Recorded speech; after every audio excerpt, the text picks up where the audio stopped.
Eid is a fascinating celebration with rich traditions. Did you know that Eid al-Fitr marks the end of Ramadan, the holy month of fasting? It's a time of joy, gratitude, and community.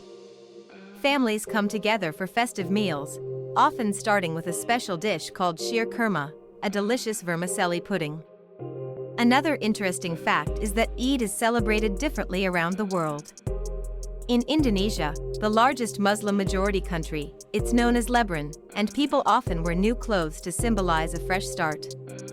In Turkey, the celebration is called Ramazan Bayrami, where children go door to door, receiving sweets and money. Eid al-Adha, on the other hand, commemorates the willingness of Ibrahim to sacrifice his son in obedience to God. It's marked by the ritual of Qurbani, where animals are sacrificed, and the meat is shared with family, friends, and those in need.